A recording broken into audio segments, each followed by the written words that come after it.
Dr. Ingvar Ludwig Nommensen memang sudah tidak asing bagi telinga para orang Batak.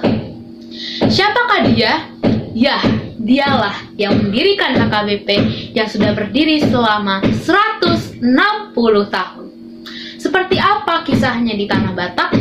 Bagi yang penasaran, ayo ikuti cerita ini. Selamat mendengarkan.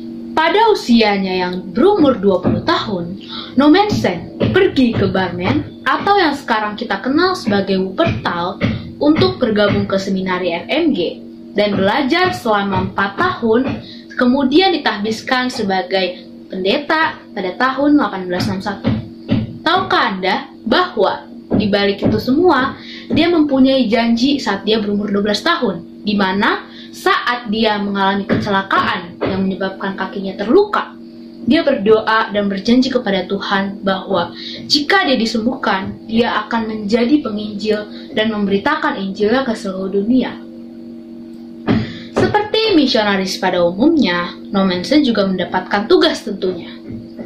Dia ditugaskan oleh RMG ke Sumatera, dan dia berangkat ke Padang pada tahun 1862. Tahukah Anda juga bahwa perjalanannya itu tidak sama seperti kita sekarang, membutuhkan 142 hari untuk berangkat ke sana. Ya, kalau dihitung-hitung sih bisa sampai 5 bulan tentunya. 5 bulan tidak melihat daratan, yang dilihat hanyalah air laut yang berada di bawah kapal. Sampai di Padang pada tanggal 16 Mei 1862. Kemudian dia berangkat ke Sibolga pada tanggal 16 Juni 1862. Tentunya sebulan setelahnya sih. Kemudian sampai di Sibolga pada tanggal 23 Juni 1862. Dan dia tentunya tidak sendiri. Dia bersama tim dan kawan-kawannya. Pada sebelumnya, tahun 1834, Munson dan Liman gugur tempat itu. Ya, kisah mereka sungguh tragis. Karena itu semua disebabkan oleh kesalahpahaman rakyat Batak yang tentunya tidak disengaja. Kalau dikenang kembali, kisah itu sungguh tragis, sangat-sangat tragis. Oleh sebab itu, Nommensen yang tangguh, yang teguh akan dirinya dan juga janjinya, mencari jalan pintas atau jalan lain dengan bergabung dengan misionaris lainnya, yaitu adalah pendeta Heim dan pendeta Klemer yang sebelumnya sudah ada di Sipirok.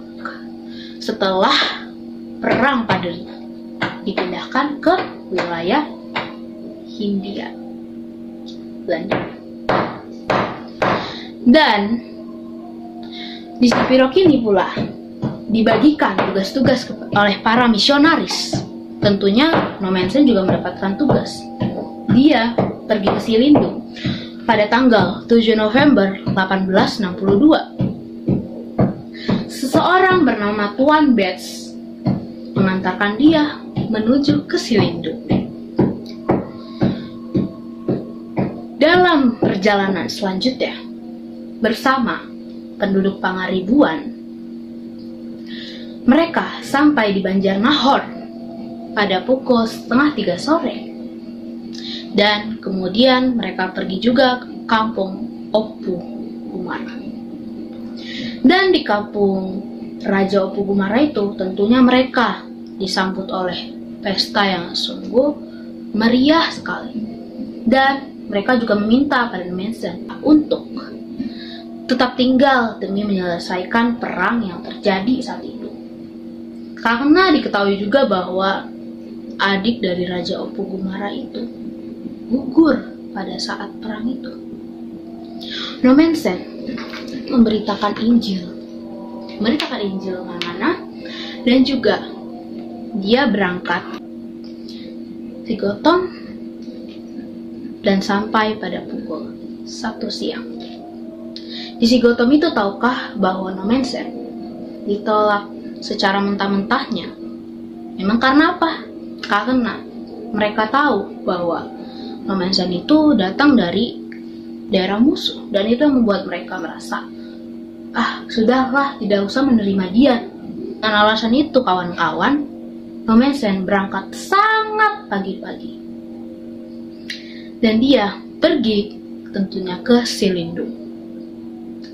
Setelah sampai di perbukitan Lumban Baringin, Sitompul, dan juga Pansurnapitu, mereka sampai dan kemudian mereka beristirahat. Fun fact nih, saat mereka beristirahat, disitulah terlihat luasnya alam Silindung, beserta sawah-sawah, rumah-rumah yang indah. Dan tahukah teman-teman, di tempat itulah Nommensen berdoa. Mungkin yang pernah mendengar, pernah tahu nih doanya. Inilah doanya. Mangolu, manang mate peau, ditongani bangsa Batak. Atau artinya, Tuhan, hidup ataupun mati, biarlah aku berada di tengah-tengah bangsa Batak ini untuk menebarkan firman-Mu dan kerajaan-Mu. Seperti pada lagu yang diciptakan oleh Amang Tagor Tempu Bolon, mungkin yang pernah dengar. Mangolu manang mate peau, ditongani bangsa Batak, di huta Sigupar hinambor nahi, ido ditodo ingananana parpudi. Ya, seperti pada lirik terakhir ya, disitulah diungkapkan bahwa Nommensen dikubur di Sigupar. Dia meninggal pada tanggal 23 Mei 1918, yaitu sekitar 84 tahun. Ya, walaupun dia sudah meninggal, setidaknya apa yang sudah dia inspirasikan boleh terkenang bagi kita semua. Dan di tempat itulah dibangunnya Salib Kasih Tarutung yang dibangun pada tahun 1992 dan juga diresmikan pada tahun 1993. Teman-teman, apakah pada zaman pandemi ini kita sudah melaksanakan perilaku Nommensen tersebut? Kalau belum, sebaiknya marilah kita lakukan bersama-sama perilaku dia dengan cara memberitakan berita bahagia, saling menguatkan, saling menghibur, baca kitab, dan juga berdoa terus-menerus. Dan percaya bahwa Tuhan selalu ada buat kita di saat sulit maupun mudah. Dia akan selalu melindungi kita, maupun kita ada dalam keadaan yang bahaya sekali, tapi Tuhan tetap setia melindungi kita. Selamat ulang tahun HKBP yang ke-160, semoga sukses, lancar, dan jaya. Sekian dari saya, Mauliate Horas.